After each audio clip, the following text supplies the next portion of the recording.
bago magpista ng Pasko, alam na ni Jesus na dumating na ang oras ng kanyang pagpanaw sa sanlibutan nito patungo sa Ama. Yamang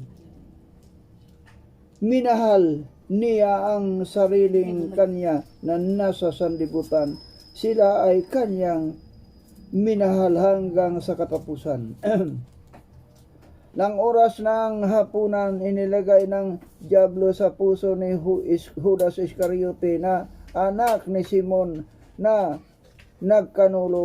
ipagkanulo siya. Alam ni Jesus na ibinigay na ng Ama ang lahat ng mga bagay na kanyang mga kamay at siya ay manggagaling sa Diyos at patungo sa Diyos. Kaya tumindig siya pagkatapos maghapunan at sinabi ang kanyang damit at siya ay kumuha ng isang tuwalya at binigti sa kanya sarili. Pagkatapos ay nagsalita siya ng tubig. Pagkatapos nagsalin siya ng tubig sa planggana at nagsimulang hugasan ang mga paa ng mga alagad at pagkatapos ay pinunasan ng tuwalya na nakabigay sa kanya. Lumapit siya kay Simon Pedro na nagtanong sa kanya, Panginoon, hugasan mo ba ang aking mga paa? Sumagot si Jesus sa kanya, ang ginagawa ko hindi mo nauunawaan ngayon, ngunit malalaman mo pagkatapos mo ito. Sinabi sa kanya ni Pedro, hindi mo hugasan ang aking mga paa. Kailanman, sinagot siya ni Jesus, kung hindi kita huhugasan ay hindi ka magkakaroon ng bahagi sa akin. Sinabi sa kanya ni Simon Pedro, Panginoon, hindi ang aking mga paa lamang ang kundi pati ang aking mga kamay at ang aking ulo. Sinabi sa kanya ni Jesus, ang napaliguan na ay hindi na kailangan hugasan maliban ang kanyang mga paa sapagkat malinis ng lubos. Kayo'y malinis na, ngunit hindi ang lahat sapagkat nalalaman niya kung sino ang magkakanulo sa kanya. Kaya sinabi niya, hindi lahat sa inyo ay malinis. Kaya nang mahugasan niya ang kanilang mga paa at nagkuha ang kanyang mga damit at muling maupo siya. Sinabi sa kanila, nalalaman ba ninyo kung ano ang ginagawa ko sa inyo? Tinawag ninyo akong guro at Panginoon at tama kayo sapagkat ako nga. Kung ako nga ang Panginoon at guro ay naghugas ng inyong mga paa, kayo man ay dapat ding maghugas ng mga paa sa isa't isa, sapagkat kayo ay binigyan ko ng halimbawa upang gawin din ninyo ayon sa ginagawa ko sa inyo. Katotohanan sinasabi ko sa inyo, ang alipin ay hindi higit sa dakila kaysa kanyang Panginoon, o ang sinugo ay hindi hindi dakila kaysa nagsugo sa kanya. Kung nalalaman ninyo ang mga bagay na ito, mapalad kayo kung inyong gagawin. Hindi ako nagsasalita tungkol sa inyo. Lahat nakikilala ko ang aking mga hinirang, ngunit ito ay upang matupad ang kasulatan. Ang kumain ng aking tinapay ay magpapatas ng kanyang sakong laban sa akin. Sinabi ko sa inyo ngayon bago ito mangyari, upang kapag ito ay nangyari ay maniniwala kayo na ako nga. Katotohanan sinasabi ko sa inyo, ang sinumang tumatanggap ng aking sinugo ay tumatanggap sa akin, at ang tumatanggap sa akin ay tinatanggap siya nang nagsugo sa akin. Nang masabi na ni Jesus ang mga bagay na ito, ay siya ay nahabag sa Espiritu at nagpatotoo. Katotohanan ang sinasabi ko sa inyo, ako ipagkakanuno ng isa sa inyo. Ang mga alagad ay nagtinginan sa isa't isa, ay hindi tiyak kung sino ang tinutukoy niya. Isa sa kanyang mga alagad na minamahal ni Jesus ang humilig malapit sa kanya. Hinudyatan siya ni Simon Pedro upang itanong kay Jesus kung sino ang tinutukoy niya. Kaya yamang nakahilig malapit kay Jesus ay sinabi sa kanyang, Panginoon, sino iyon? Sumagot si Jesus, siya iyong aking binigyan ng tinapay. Pagkatapos na maisagawa ko ito, kaya nang maisawsaw niya ang tinapay at kumuha siya na at ibinigay niya kay Judas, anak ni Simon Iscariote. Pagkatapos na matanggap ang kapirasong tinapay, si Satanas ay pumasok sa kanya. Sinabi sa kanya ni Jesus, gawin mong mabilis ang inyong gagawin. Hindi nalalaman ng sinuman nasa hapag ang dahilan kung bakit niya sinabi ang mga ito sa kanya.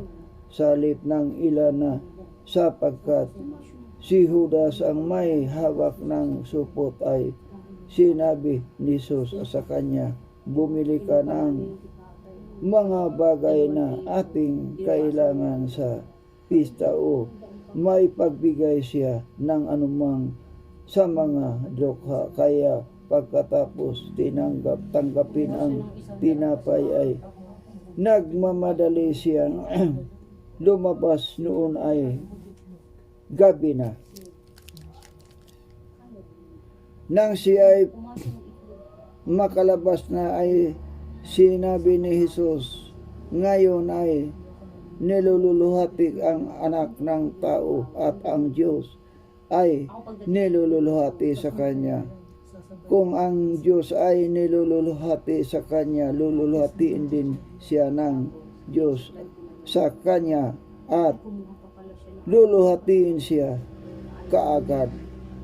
Maliliit na mga bagay, makakasama pa ninyo ako ng kaunting panahon. Ako'y inyong hahanapin, at gayoy ang sinabi ko sa inyo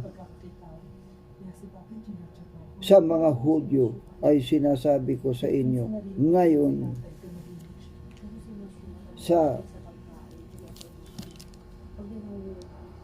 Sa patutunguhan ko ay hindi kayo makakapunta. Isang bagong utos ang inyong ibibigay ko sa inyo, magmahalan sa isa't isa. Kung paano minahal ko kayo, magmahalan din kayo sa isa't isa. Sa pamamagitan ninyo ay makikilala ng lahat ng mga tao na kayo ay aking minahal, nga aking mga alagad, kung kayo may pag-ibig sa isa't isa. Sinabi sa kanya ni Simon Pedro, Panginoon, sa kapupunta? Sumagot si Jesus, sa pupuntahan ko ay hindi ka makakapunta sa aking nga ngayon, ngunit pagkatapos ay makakasunod ka. Sinabi sa kanya ni Pedro, Panginoon, bakit hindi ako makakasunod sa iyo? Ngayon ang aking buhay at ibinigay ko para sa iyo. Sumagot si Jesus, ang buhay mo ay ibinigay mo dahil sa akin. Katotohanan ang sinasabi ko sa iyo, hindi titilaok ang manok hanggang ipakita mo ako ay ipagkaila mo ako ng 3 beses. Nahabag ang inyong puso sumampalataya kayo sa Diyos, sumampalataya rin naman kayo sa akin. Sa bahay ng aking ama ay maraming tahanan. Kung hindi gayon, sasabihin ko ba sa inyo na ako'y paroroon upang ihanda ko ang lugar para sa inyo. Kung ako'y pumunta roon at may handa ko ang isang lugar para sa inyo, ako'y babalik at kayo'y tatanggapin ko sa aking sarili upang kung saan ako naroon, kayo rin naman ay naroon. Nalaman ninyo ang daan patungo sa lugar na aking pupuntahan. Sinabi sa kanya ni Tomas, Panginoon, hindi namin alam kung saan ka pupunta, paano namin malalaman ang daan? Sinabi sa kanya ni Jesus, ako ang daan at ang katotohanan at ang buhay. Sino man ay hindi makakarating sa Ama kundi sa pamamagitan ko. Kung ako'y kilala ninyo, ay makikilala rin kayo ng aking Ama. Mula ngayon, siya ay inyong kilalanin at siya ay inyong makikita. Sinabi sa kanya ni Filipe, Panginoon, ipakita mo sa amin ang Ama at kami ay masisiyahan na. Sinabi sa kanya ni Jesus, mahabang panahon nang ako'y kasama ninyo at hindi mo ako nakikilala, Filipe. Ang nakakita sa akin ay nakakita rin sa Ama. Paano mong nasabi, ipakita mo sa akin ang Ama? Hindi ko ba sumasampalataya na ako at ang Ama ay nasa akin? Ang mga salitang aking sinasabi sa inyo, hindi ko sinasabi mula sa aking sarili, kundi ang Ama na nananatili sa akin ang gumagawa ng kanyang mga gawa. Sumasampalataya ko sa akin, ako nasa Ama at ang Ama ay nasa akin. Subalit kung hindi ay sumasampalataya kayo sa akin dahil sa mga gawa, katotohanan sinasabi ko sa inyo, ang sumasampalataya sa akin ay gagawin din ang mga gawang aking ginagawa at lalong dakilang mga gawa kaysa rito ang gagawin niya, sapagkat ako'y pupunta sa Ama. At anuman hingin ninyo sa akin, pangalan ay aking gagawin, upang ang Ama ay maluluhati sa Anak. Kung kayo ay humihingi ng anuman sa pangalan ko ay gagawin ko. Kung ako'y inyong minamahal ay tutuparin ninyo ang aking mga utos. At kung hihingin ko hihingin ko sa aking Ama at kayo'y bibigyan niya ng isa pang mga alay upang makasama ninyo siya magpakailanman. Ito ang espiritu ng katotohanan na hindi kayang tanggapin ng sanlibutan, sapagkat siya ay hindi nakikita o nakilala man. Siya ay nakilala ninyo sapagkat siya ay mapapa sa inyo. Hindi ko kayo iiwan na nag-iisa, ako'y darating sa inyo. Kaunti pang panahon at hindi na ako makikita ng sanlibutan, ngunit makikita ninyo ako sapagkat ako'y nabubuhay rin kayo. Sa araw na iyon ay malalaman ninyong ako ay nasa aking Ama at sa iyo ay nasa akin at ako'y nasa inyo. Siyang mayroon aking mga utos at tinupad ang mga iyon ay siyang nagmamahal sa akin at ang nagmamahal sa akin ay mamahalin ng aking Ama at siya'y mamahalin ko at ihayag ko ang aking sarili sa kanya. Si Judas, hindi ang Iscariote, ay nagsabi sa kanya, Panginoon, paano mong ihayag ang inyong sarili sa amin at hindi sa sanlibutan? Sumagot si Jesus sa kanya, kung ang isang tao ay nagmamahal sa akin, ay kanyang tutuparin ang aking salita at siya'y mananatili ng aking Ama at kami lalapit sa kanya at kami gagawa ng tahanang kasama niya. Ang hindi nagmamahal sa akin, hindi tumatanggap ng aking mga salita at ang salitang inyong naririnig ay hindi sa akin kundi sa Amang nagsugo sa akin. Ang mga bagay na ito ay sinasabi ko sa inyo samantalang ako'y nananatiling kasama pa ninyo. Subalit ang mga aliw, ang Espiritu Santo na susuguin ng Ama at aking pangalan, siya ang magtuturo sa inyo ng lahat ng mga bagay at magpapaalaala sa inyo ng lahat ng aking sinabi. Kapayapaan ang iniwan ko sa inyo. Ang aking kapayapaan ay ibibigay ko sa inyo, hindi gaya ng ibinigay ng sanlibutan ang ibinigay ko sa inyo.